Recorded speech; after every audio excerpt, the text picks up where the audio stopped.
Hi viewers, இதோட name தான் அத்திச்சக்கா. எங்களோட ஊரில் இதோட பேர் வந்து அத்திச்சக்கான்னு சொல்லுவாங்க. இங்கிலீஷில் சோப் அப்படின்னு சொல்லுவாங்க.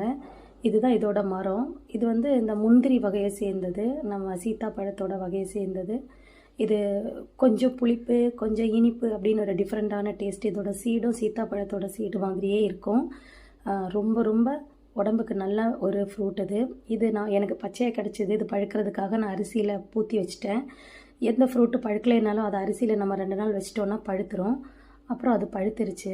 இதில் விட்டமின் சி அதிகமாக இருக்குது. ஸோ ஸ்கின்னுக்கு நல்லது. அப்புறம் கேன்சர் வராமல் இருக்க தடுக்கிறதுக்கு நல்லது. டைஜஷன் ப்ராப்ளமுக்கு நல்லது. அப்படி ஏகப்பட்ட நன்மைகள் இதில் இருக்குது. எல்லா இடத்துலையும் ஈஸியாக கிடச்சிடாது. நான் ஊரில் வந்ததுனால எனக்கு கிடச்சிது.